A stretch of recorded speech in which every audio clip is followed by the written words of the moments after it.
Companies that go woke and incorporate this so-called diversity and inclusion training into their culture, and their culture becomes more woke and more liberalized, don't understand that they're signing up for a double-edged sword. That's what happens. Because when you victimize a certain group of people, and then you turn around and hire those people into your organization, they're going to bring a victimhood mentality to your organization. When you tell people that they don't have to work hard, or that they have less than, or they're less capable than the next person, that type of mentality is going to flow over into your organization. And a lot of companies don't realize this. And you're still going to get accused of racism no matter what. And that, I think, is what's happening with Planned Parenthood. But before we get into that, my name is Greg Foreman, and you're watching A Black Conservative Perspective. Make sure you like, comment, and subscribe. Most importantly, share A Black Conservative Perspective, aka a liberal's worst nightmare. You can also follow me on Twitter at GForemanBCP. Let's get it. All right, guys. So I'm pulling up this article from BuzzFeed. And I know it's from BuzzFeed. I know. But it is a BuzzFeed article titled, "Dozens of Black Employees Said They Faced Racism at Planned Parenthood, an Internal Audit Found." So I figured that if a super liberal outlet like BuzzFeed was talking about racism in a so-called super liberal organization, this is going to be good. And guys, I got to tell you, I found this whole story to be very, very, very ironic on multiple levels. So let's walk through it. Black employees at Planned Parenthood's national wing feel that they have been held to a different standard than the organization's white employees, and that they are often expected to work more and given less leeway. An internal assessment obtained by BuzzFeed News found. God forbid you have to work harder than somebody else. Whew, Jesus, the worst thing in the world. The assessment, which was commissioned by Planned Parenthood, was presented over a video meeting to Planned Parenthood Federation of America's, PPFA, Employee Resource Group Network of Black Associates, on Wednesday. It was based on interviews conducted over the summer with 64 current and 12 former Black Planned Parenthood employees in all divisions and levels of PPFA.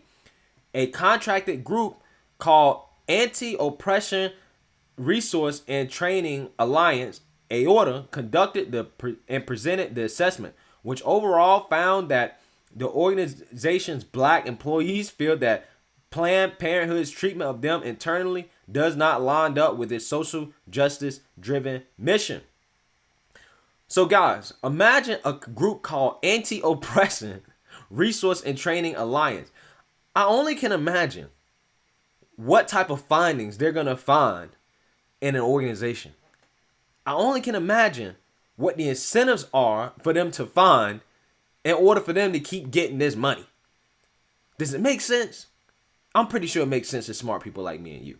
But anyways, Black employees told AORTA they regularly experience acts of racism and anti-Blackness from their white colleagues, but found that they reported problems to human resources. There was no meaningful consequence or accountability for racial harm. A slide in the presentation read, the employees said that they had been experiencing these issues and bringing them to management attention for years, but felt that little had been done to change the problems. All right, so I'm going to scroll down here because this is where it gets interesting. In response to a request for a comment, PPFA provided BuzzFeed News with extensive information on its efforts to improve pay equity and transparency, including several kinds of audits and reviews analyzing pay by race and gender. It also pointed to its recognition of staff unions in their Washington, D.C. and Miami offices. PPFA also referred to information provided to BuzzFeed News in August, which details the extensive diversity, equity, and inclusion work the organization has been doing for the past few years. This includes many kinds of DEI and race equity trainings for staffers and managers, on annual solidarity conference for staffers of color nationwide, and one-on-one coaching and classes with AORTA, including a study circle on black feminism, which focuses on intersexuality. Guys, you hear this liberal nonsense? So Planned Parenthood apparently have been doing the liberal agenda for the past few years, and the employees are still complaining. Again, when you have a group called the Anti-Oppression Resource and Training Alliance, what results do you think you're going to get year after year after year after year? Nothing's ever going to change, because the people that are conducting this research are super woke, and they need to keep getting that woke money. So they're going to keep telling you guys, yeah, you guys are super racist. I mean, you already have a group studying black feminism. Like, what more can you want? This is what you guys say is needed to fix these problems, but yet it's not working, right? Planned Parenthood Federation of America's leadership is committed to confronting the organization's legacy of white supremacy head on. And the cultural assessment conducted by AOTA is an important component of the comprehensive and meaningful work we are undertaking to create belonging and equity. That is nothing but BS, because Planned Parenthood's culture of white supremacy, if there is one, has to be the 19 million black aborted fetuses that have been happening since Roe v. Wade in 1973. That is the biggest legacy of white supremacy, if there is one, that Planned Parenthood has. That is the biggest legacy. They set up shop outside of so-called minority neighborhoods, making it very, very easy for people to go in, have their babies aborted and their fetuses aborted, which, to me, if I'm a white supremacist, what more could I want than to have 19 million potential black lives ended? What more could you want? What is a more effective form of white supremacy than abortion? Especially when it disproportionately affects black women. And everybody wants to talk about disparities, but they never want to talk about 36% abortions done by black women. They never want to talk about the 79% of Planned Parenthood surgical centers being within walking distance of so-called minority neighborhoods. They never want to talk about those disparities. It's really interesting how that happens. I'm going to scroll down more because it gets even more ridiculous in terms of what these people are complaining about. So keep in mind, this presentation was presented by this group, and the one that presented it, her name is Autumn Brown, and she's the one that's commenting on the presentation here. Wednesday presentation not give any specific anecdotes from the survey because Brown said there are so few black employees at Planned Parenthood that we wanted to remove any information that might be clearly identifiable. Black staff makes up about 18% of PPFA's 556 employees, the organization told BuzzFeed News. Wait a minute here. 18% is above the 13%. Aren't super liberals the ones that always be complaining about how they want proportionate representation? So, technically in this situation, aren't black people overrepresented at this company? Again, somebody make it make sense, guys.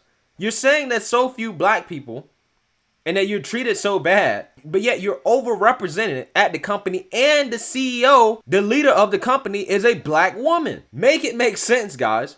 This is what I'm talking about. They're going to complain no matter what. Instead, AOTA divided its findings into the 8 most common experiences recounted by black employees. One of the first things that emerged in our conversation with you all was a sense of being over scrutinized. Again, Lord forbid somebody tell you that, you know, your work sucks and that you need to get better. Oh man, you don't talk to the white man like that, do you? That's the mentality of these people, bruh. Employees said they felt they were placed under greater scrutiny than the white colleagues, both in terms of how black staff are perceived at work and as well as the number of hours they work. Lord forbid you put in some overtime. Jesus. Brown told staff that there were a lot of stories of black employees being expected to put in extraordinary hours of work, even if they were going through a family crisis, she recounted, while white employees were given more leeway. There is a real felt sense that it's okay for your white colleagues, especially white women in your organization, to behave some kind of way, and no one's going to say anything about it, Brown elaborated. To behave in ways that were black women to behave in those ways, they would be fired. Again, this is what they complain about, guys. And it just gets more ridiculous here.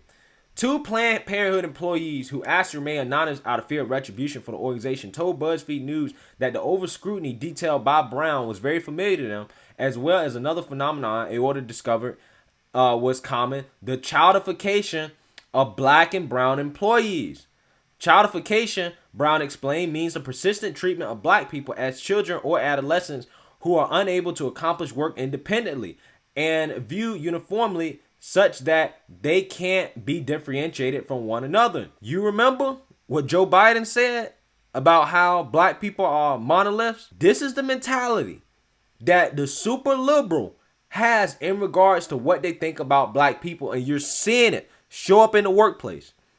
Again, I'm not saying that all diversity and inclusion training is stupid and dumb. The left-wing approach to it is a double-edged sword, because what happens is that you have these people that come in that feel like victims, that have embraced the left-wing mentality, and then you have the white liberal who's embraced the victimhood mentality being pushed on black people and sincerely believe that black people are victims, are going to, in essence, treat black people like children. They're going to treat their black employees like children. It is subconscious. And this is the problem with pushing the victimhood mentality. It is going to make working in the workplace even more divisive. This is what's happening at a super liberal company like Planned Parenthood, guys. This is a similar concept to microaggressions, Brown explained, and included white employees confusing their black colleagues' names or having their parents commented on and their hair touched without consent, as though they are object to be viewed and commented on as though they are not there. Black staffers told Toyota that they felt Planned Parenthood had uneven promotion and hiring practices, and that there were folks who witnessed their white colleagues being given promotions more quickly despite having similar qualifications and similar performance to black employees, Brown said. She added that many black members of staff felt they were limited in their roles and the kind of work they were assigned by racialized assumptions. You see this wording, racialized assumptions, which essentially means that they believe a certain thing about black people because they were taught by the liberal ideology to believe a certain thing about black people, which is to believe that they're victims and that they've done less and that they're less capable. Therefore, you're going to be limited in your roles because you've allowed yourself to be branded as less capable than others. This is what happens. When you go out and you brand yourself as less capable, then people are going to see you as less capable. They're not going to trust you to expand your roles and to really show off your talents because you always have to be treated with kid gloves. And you can't blame anybody else for it because you guys have allowed the white liberal to put this on you and to place this on you. All right, so I know this video has already been pretty long, so I'm going to keep my conclusion here pretty simple and efficient. So, like I said in the introduction, when a company overly embraces the diversity and inclusion, aka the liberal work culture, this is what happens. You create a feedback loop in which you promote victimhood, and those victims, because they feel like victims, feel empowered to complain, and they're probably not going to work as hard because they're going to feel like they don't need to put in as much work or perceived effort as others because they're going to feel like they're special and that they should be given a leg up and that they should be promoted over others even though they may not be working as hard or the quality of their work may not be as good as others. They're going to complain about it no matter what. The white liberals going to hear about it, and then they're going to reinforce that through more liberal ideology and race-based training that's ultimately going to create more racism because those managers and people who are running the company are going to treat people differently based off their race, because all they're going to think about is race this, race that, race this, race that. You have a class on black feminism. What if they had a class on white feminism? That to me is inherently racist in and of itself. So this is just a prime example of a company fighting more racism with more racism. And ultimately, if you're black and you work at Planned Parenthood, why did it take this for you to feel like this company is racist? If you look at all the black fetuses they've aborted and you look how predatory they are in the black community and trying to prevent black life, you should have seen this coming. You shouldn't be surprised to be treated like this at all. Look how they treat their fetuses. Look how they treat unborn life. So why would you be surprised that this is how they're treating you? But groups like Black Lives Matter, who only care about black lives that are criminals, they don't care about black lives that are children and innocent folks, they get all the glory. And Planned Parenthood, who is supposed to be so woke, kill more black people a year than any white supremacist in history. So the moral of the story is, you make your bed, you gotta lay in it. Let me know what you guys think. Make sure you like, comment, and subscribe. Most importantly, share a Black conservative perspective. Peace.